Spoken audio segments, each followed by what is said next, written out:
Welcome back to another episode of the Breakdown Recap. It's your boy Make a Wish here, and we're gonna talk about this. Oh my goodness, what is Minnesota Timberwolves doing to my bet? Oh my goodness, the guys gave that up.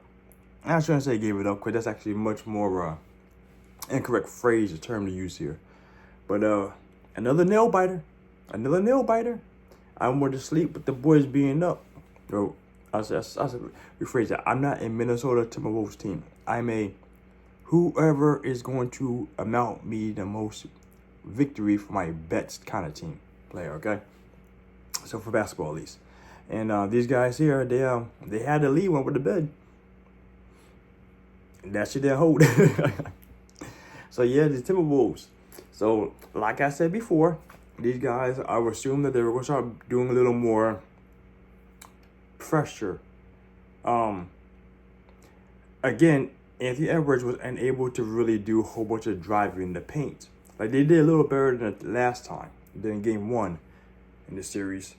They did let me quick look at that. I just put the exact number. Because I think there was like a 24-point difference the first time around in regards to points in the paint compared to this time around, which was they brought it down a little bit. Like, I figured they addressed it. It was 54 to 42. So it's only a 12-point difference this time compared to 24. So they literally cut the shit in half, you know. But AE has not been able to do what he needs to do inside the paint for the easy buckets like he typically does. You know what I'm saying? That's why he eliminated again down to what, 21 points. Only did 21 points because my boy's at 5 for 17 for shooting, 2 for 7 for 3-pointers this time, right?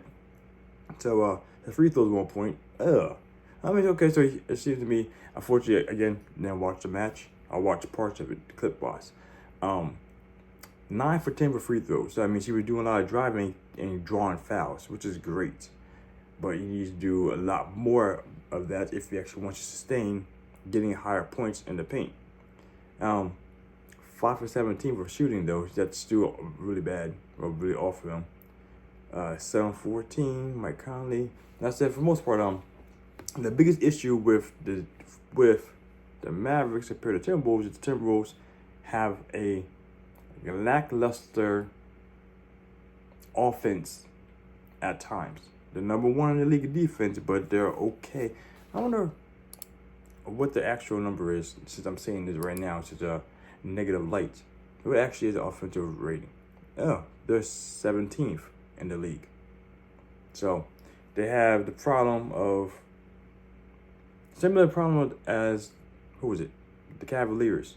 Except the Cavaliers had a weaker defense than Timberwolves do, and had a slightly better offense. I guess thanks to Mitchell, you know what I'm saying? But that's the issue here. Because over the course of this playoffs, I don't know if you noticed, but the Dallas Mavericks actually have increased their ability to play defense and actually been doing a lot better for that in this regards. That's what they've been doing. That they picked it up in OKC drastically, and they're still holding that over a lot more here.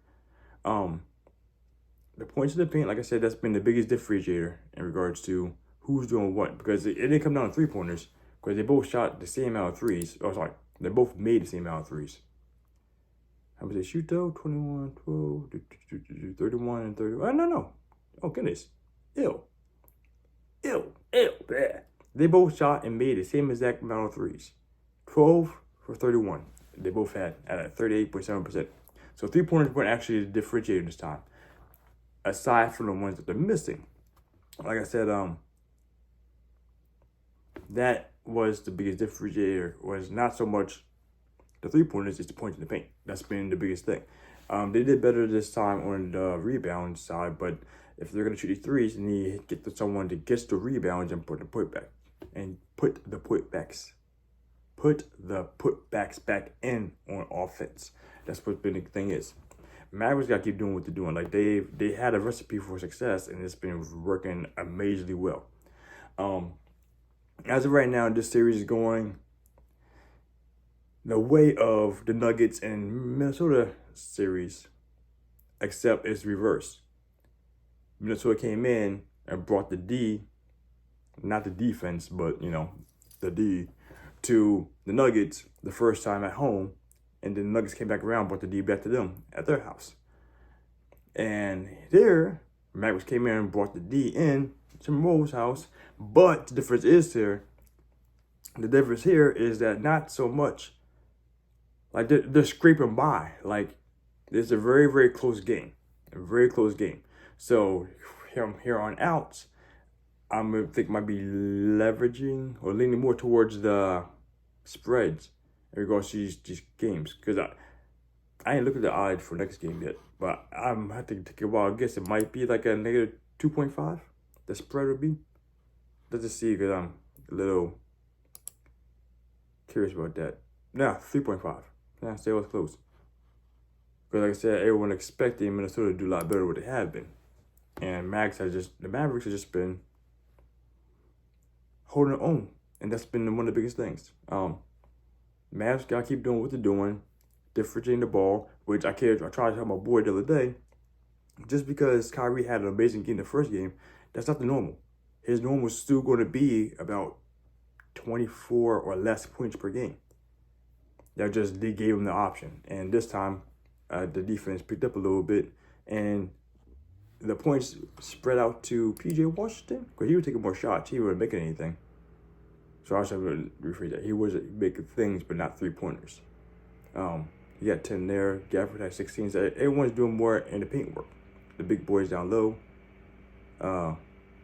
Darius Jones. You know what I'm saying? For the most part, everything. Oh, yeah, Lively. Like I said, Lively and Gafford were basically doing the point work down low. They got 30 points between the two of them. In the paint, typically. You know what I'm saying? So, like, these are things that is very saddening, being the fact that the Minnesota Timberwolves are a better defensive team with taller guys down low. You know what I'm saying? So it's all fine. As of this here, going to the next game, the adjustments that will be made, nothing changed from the first time last time. They had to just control Kyrie and Luka, which is hard to do for like a period. But they have to maintain the control, the points of the paint. Make the people shoot more shots on the perimeter and the three-point range. That's what you need to do, and make sure you grab the rebounds. That's what Minnesota needs to actually really need to work more on. And they will have more success. AE has to do more things, draw more fouls if you're going inside the paint, or just shout your three-pointers and make your shots. But it's hard to say what's going to happen. I was hopeful for my boys to actually come through and, get a 1-1 series, but we'll see what happens going forward. If they lose game 3, I don't even know what to say, but the Timberwolves, I'm sorry. I'm sorry for underestimating the Mavericks. For you guys are definitely earning your way to the finals if you go 3-0. Otherwise, I'm leaning on that 4-2 series still. I'm leaning on 4-2 series for both the games.